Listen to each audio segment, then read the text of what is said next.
Hello everybody! So I'm going to give you my honest opinion on what I think about the entire event. First thing I want to say is thank you Roblox for hosting another event. I think we're on the precipice of something great here with you guys actually coming back to working with the community again and having these events. I am absolutely in love with that, and I hope we continue to see more, which I think we will, because you're still asking for community feedback, which means you still want to keep doing events and making them better, more catered to the community's thoughts. We have a lot to cover. I'm going to try to cover everything pretty quick because this is going to take a lot of time, but since we're here, let's talk about the hub. Oh my gosh, the creator of the hub, I don't know who it was. You absolutely killed this. I love the look of this. You have the Roblox classic HQ tower right there. The sword fights on the heights behind it. You've got an older styled obby over there, which is amazing. You got the old ship style. You've got the classic home over there and that classic fighting map. I forget what it's called. Oh my goodness. But that was one of the maps that Roblox gave to you for free if you wanted to create a game in studio. I love the fact that you are able to interact with like the dodgeballs and the rockets, but what I think was bad about this is everybody is complaining that you could have moments where you get launched, which I can understand why that would infuriate a lot of people, because you might be looking at a portal, looking to see what game you're going to play. Say you're trying to look at a game and then you get a goober coming up behind you and shoots you with a rocket, and there you go, you get blasted away and now you're in a portal that you didn't want to go into. Lots of people were complaining about that, but overall, I gotta give the lobby of this event 10 out of 10. I absolutely loved this so much. This might have been my favorite part of the event, I don't know.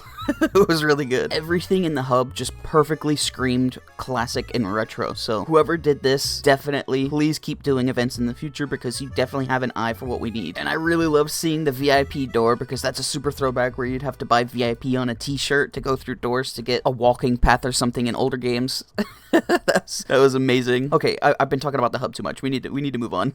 Sorry. Let's actually talk about the games. And though I might not have completed all of them on this account, I did go on an alt and try out every single one just to make sure I got a good feel for them. I found a tier list bracket that somebody made online, so I'm going to use this. But let's go ahead and let's start ranking games. We're going to start with the order that I was given. Starting off, we have Adopt Me, and this is going to go into the F category because this in the event wasn't anything crazy. They gave you this teapot, and with this teapot, you had to grow it to adult, which took ages to do because like every 5 minutes it would give you a quest to like feed it or bathe it or give it water, something like that. But it was just so boring that it wasn't super interactive. The entire quest was just leveling up this teapot. So yeah, Adopt Me, you're taking an L on this one. I'm not saying Adopt Me is a bad game. I know it does well for the player base it has, but for the event and how little it gave towards the event, I don't know. It just didn't get a good grade for me there. Next up on the list, we have a Dusty Trip, and oh my gosh, easily S tier. One of the funnest games in the event for sure. From the entire map being in the retro style, having the zombies in that old fashion, it just hit the mark of what the classic event was going for perfectly. Having the villain talk to you every 2,000 meters, getting in your head and amping you up for the final boss fight, perfection. And then the boss fight itself. I myself am a sucker for boss fights, so if your game has a boss fight, you already know I'm probably going to give it an S tier rating.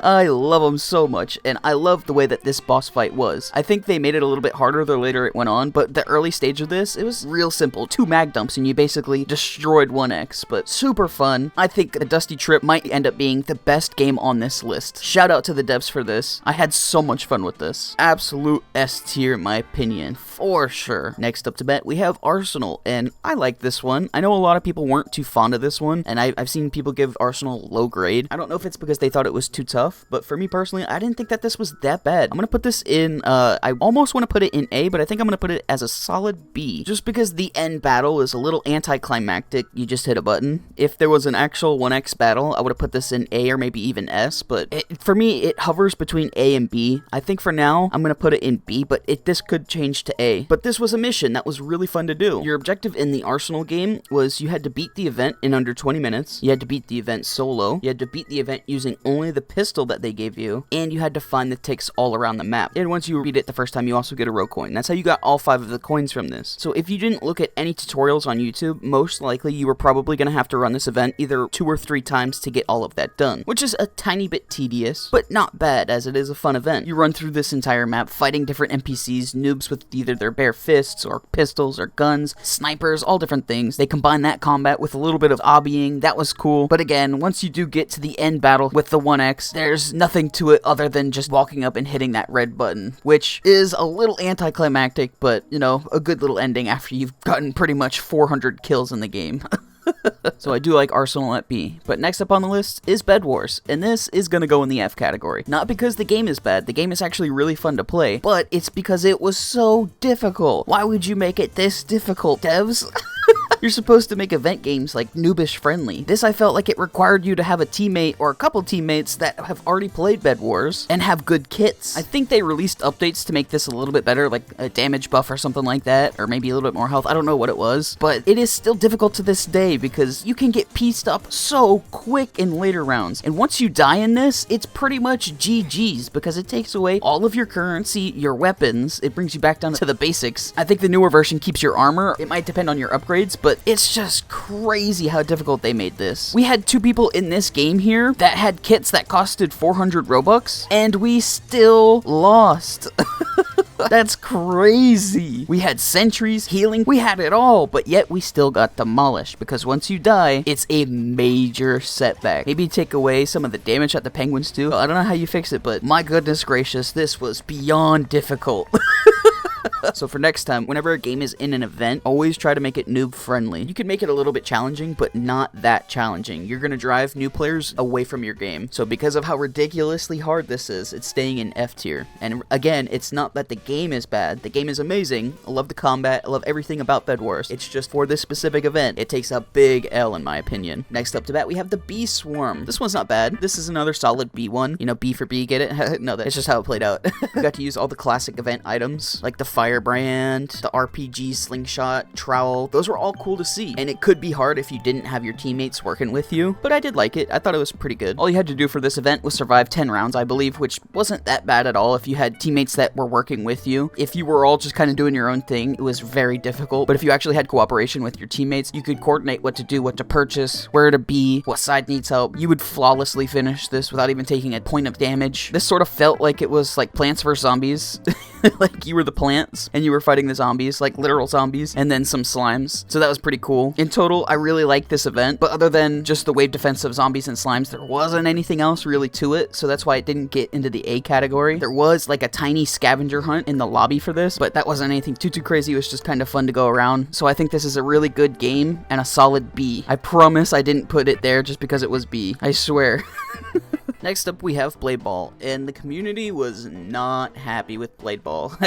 I myself didn't mind it, but I loved their boss battle. It was really fun, and that's the only reason I'm not going to put it in F. I'm going to put it in D tier. Everything about it is great, but for the event, doing the same quest over and over and over and over and over and over again, it's not ideal. Most players want a variety in what they're doing, and it just wasn't offered with this. But I do understand that Blade Ball is kind of limited on what they would like do for quests, but I don't know, do something else, because doing the same repetitive thing over and over again that takes hours upon hours, it's just a really big turn away for a game, you know? With that being said though, I want to make sure I emphasize that Blade Ball is a really good game, really fun to play. It's just my rating for the event is low because of how it was given to the players. I'm not rating the game, I'm rating it towards the event. I have to specify this because of goobers. But again, this is one of my favorite boss battles because I love watching the little B tool go and delete a section of the map. I love watching him use admin commands like jail and stuff like that. That is really funny to see. I love the text up at the top with the black bar, the rocket launcher. They nailed the 1X boss villain. So shout out to the devs for that. Super fun, but you gotta do better with the quests, please. So I do kind of want to make the argument to move it up to a C, but because of the grind on this, I'm gonna leave it in the D category. Next up is the game Clip It, and this game is interesting because you just make videos of yourself and post it on a fake platform. Odd concept for a game, but I guess it was doing well on Roblox. It's for the people whose parents took away like their phones for Snapchat. Not my cup of tea, but I guess people do love it. But for this, they had 3 classic maps, which was cool. You would open up this little plus menu down here at the bottom. You would go to environments, and then you would go to classic, and let's say, like, let's go to Glass House. From here, you would find teleporters, like, on top of the buildings. So this was basically like a hunt where you would go and, like, search for things, like a scavenger hunt, basically. And the main way you got tokens from this game is you would have to find the 5 creators, or 5 people, like Builderman here. You would have to go next to them, and then record a quick video of you next to them. And once you hit the plus, it gives you the token. token. The event's over, so it's not going to do it anymore, but that's how you did it. Nothing too exhilarating, but nothing that's like boring, because you did get to do like a little scavenger hunt, which was neat, but that was pretty much it. There was nothing else to it besides that little tiny scavenger hunt. So this is going to go into a C tier. Nothing special, nothing bad. Talking about scavenger hunts, now we have Dragon Adventures, which is basically another scavenger event. Each one of these maps, Origins, Grassland, Jungle, Volcano, Tundra, all had eggs that you would have to find. After you collected like 6 or 7 eggs per map, it would spawn a meteor that crashed, which you would then use your fire breathing or whatever to destroy it and then collect the egg, which would allow you to go on to the next map. So this was just like Clip It, but just different. Each map had its specific like retro classic buildings on it, but other than that, it was just a scavenger hunt with a couple retro buildings. Nothing too crazy. So another scavenger hunt into the C category. Next up is Dress to Impress, and this one took like no time at all. This is an absolute A tier game. It's not my game that I would personally go to play each time, but I loved the obby aspect to this. I don't know if it's still up. Let me check. Okay, I think they took it away. You would walk around and collect ticks from this lobby, and then once you reached the 10, there was a portal that spawned that took you to an obby, and every like 100 feet or so, whatever it was, you would find a token. It was nothing to write home about, but it was fast, and I personally love obbies, so that's why it's so high up on my list. Didn't expect them to get this high of a grade, not gonna lie to you. Alright, next up we have Driving Empire, and wow, this game when it first launched was a hard F. This was probably the worst one when it launched. The reason I say that is because it was another one of the games that was super repetitive. I love the map that they built around here. It is perfect. They added so many retro details to it. I gotta give them props for that. And the race, it was very well designed and it was very fun to do the first couple of times. After you do it 1, 2, 3, 4, even 5 times, you're like, okay, that's still fun. But after that, it's like, oh my god, I gotta do this again? Really? If you're gonna make an event, I say at least make like 3 to 5 races around the map. Something like that. Don't just do one, because it's just super repetitive. And if you have to get to 500 tokens, and the race only gives 8 tokens, that was before the update, after the update it gives 13, it takes ages to do. Hours upon hours. The other thing you could do was go around the map as a taxi and pick up players and drop them off at destinations, which would give you, I think, 2 tokens per drop off, and after update, either like 3 or 4, which that adds like a tiny bit of variety, but it's all like 5 or 6 predetermined locations. So again, it's still another one of those that's repetitive. It gets boring very quick and tedious, and it feels like a chore. Remember, the game is absolutely amazing. I'm only specifically talking about the event. I feel like I need to exercise that sentence for every bad review I give. Next up on the list is Gunfight Arena. This one was fun to play, even though I'm pretty sure it was against like bots, because every map I played, we would just spawn camp, and anybody that got placed on the opposite team, dude, it was just rips. You couldn't do anything with bot teammates, but you got to use the classic items like the RPG, the slingshot, which was terrible. I'm sorry, you got to rework that slingshot or something. The bomb, the paintball gun was really fun to do. So this is a borderline A to B. I think I'm gonna place it at A because they had the classic map as well. For me, it's between A and B for sure, but it was fun to use all the weapons, and it really emphasized what the classic event really meant with the classicness to it, which some of the games did miss that I did not mention before. The next game on the list is going to be Livetopia. To earn tokens in this game, you would start at this supermarket and you would check out for people and then hop on a bike and deliver it to them. So you were basically like Uber Eats.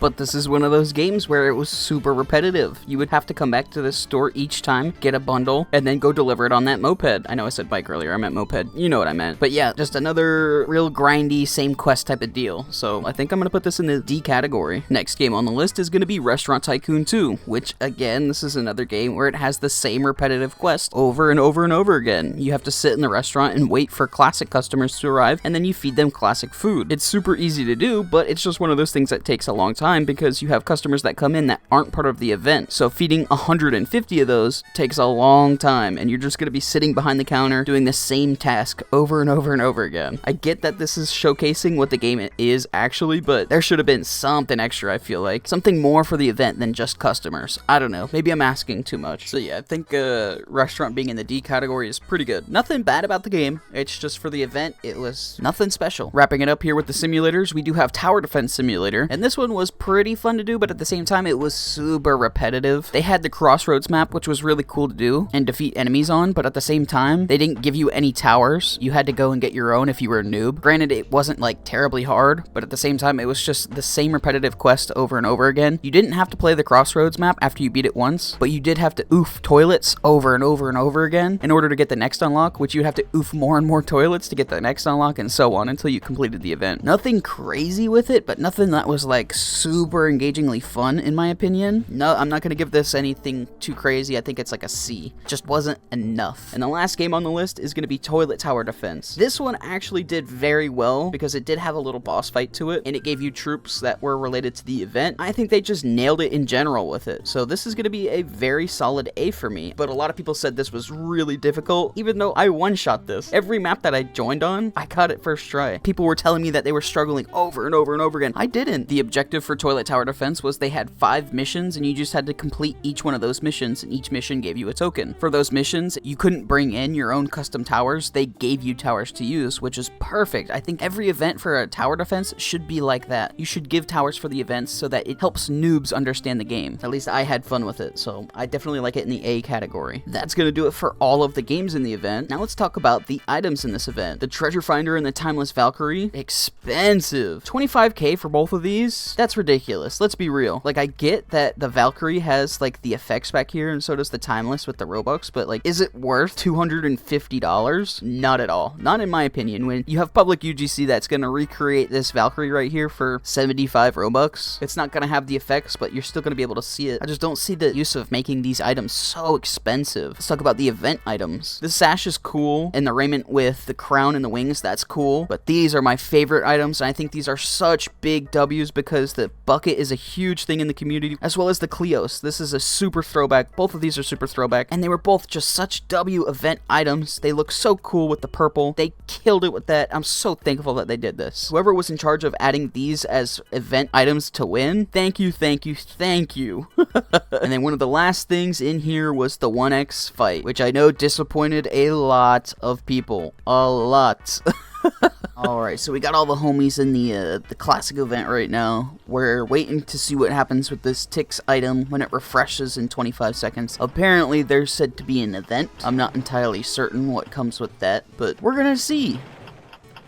Oh, what? Oh, no! I just got hit into a game. That's crazy, dude. Are you kidding me? I'm gonna miss out on the event because of that? I know it wasn't anything crazy, but remember, this is a classic event, so the boss that you're supposed to be fighting is supposed to be retro. It's not supposed to be like the new grade battles that you see. It wasn't a fight that was like super dramatic or super crazy, but it had that old style to it. So I liked it, but it was still a little disappointing. But that's only because of the Daemonshank. Demon or Daemonshank right there to the right. How much does it cost? 40k! Roblox, have we not learned? I know you're doing the thing where it's like the older items that are rare are super expensive, but we're in the modern age of UGC where everybody can create an item that'll look pretty much similar to this. Granted, it's not gonna have the effects that the sword has, but people can still get really close to this. Also, these items aren't gonna be rare. This is gonna be another exact replica of the items that were released in the hunt. I feel like all event items should be able to be purchased by the common user, not just by game devs or people who are in the community that actually have a bunch of Robux. This is super unrealistic for your common person. This is $400. That's ridiculous. Cool event, Roblox, but L for the item, dude. So overall, the entire classic event, what would I rate this? For me personally, I would give this a very solid B. It was awesome. I loved seeing so much of the retroness to it, all the throwbacks, the classics. What I wished for this, I don't know behind the scenes, but I wish that there was more of like a classic presence in games, maybe like Natural Disaster Survival or some of the older games in this. Every single one of these games in here are newer, so it wasn't the full feel for it. That would have been one of the inputs. Also, the event items that took it away from an A. If you're gonna have that secret boss fight, at least give like something to it. Don't just make it nothing after. But in general, B stands great. We're moving towards a better direction. They're looking for feedback every single time from these events so that they can make them better and better. So that's amazing to see and hear from them. I'm excited to see the future of these events because supposedly they're supposed to be doing events every 2 months. And the more they do it, the more they're gonna perfect it. So W Roblox, W event, W future. Let me know what your thoughts are on what games you placed where, which ones you struggled with, which ones you think shouldn't be where in the comments below. I'm interested to read what everybody has to say. But other than that, ladies and gentlemen, that's my opinion on this event. I highly enjoyed it. Even though I didn't give it the S, I still loved everything about it. I love seeing Roblox working with the community again. But other than that, ladies and gentlemen, I hope that you all have an amazing rest of your day or night whenever you do end up watching this, and I will see you in the next one. Later!